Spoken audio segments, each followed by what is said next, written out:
Ne söyledim, ne söyledim sana, ne söyledim ki vurdun kapıyı gittin.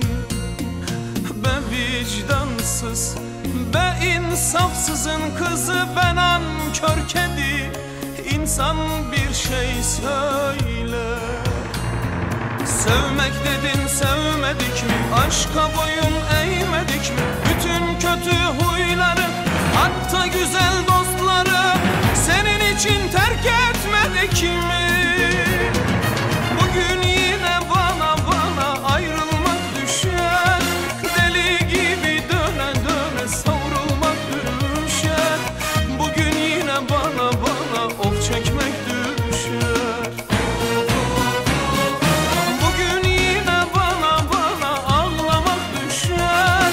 Çıra gibi yana yana kül olmak düşer. Bugün yine bana ah çekmek düşer.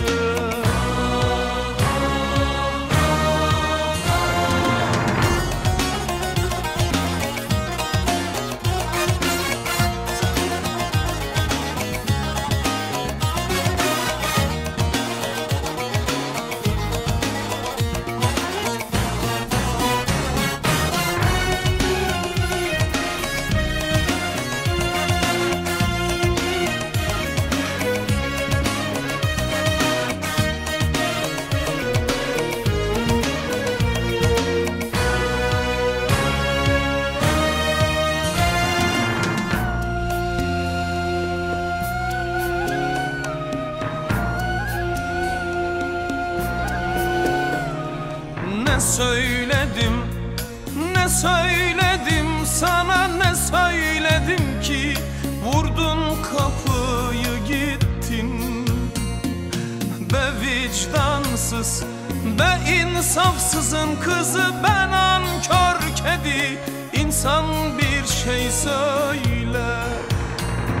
Sevmek dedin, sevmedik mi? Aşka boyun eğmedik mi? Bütün kötü huyları, hatta güzel dostları senin için terk etmedik mi? Bugün yine bana ayrılmak düşer. Deli gibi döne döne savrulmak düşer.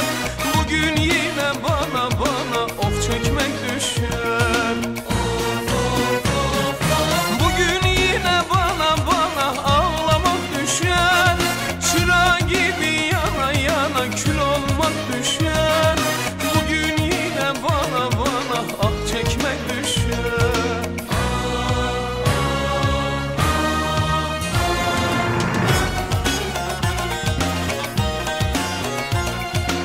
Boş ver be gitsin. Allah büyük. Her acının bir ahı vardır. Bir of çekersin, biter her şey.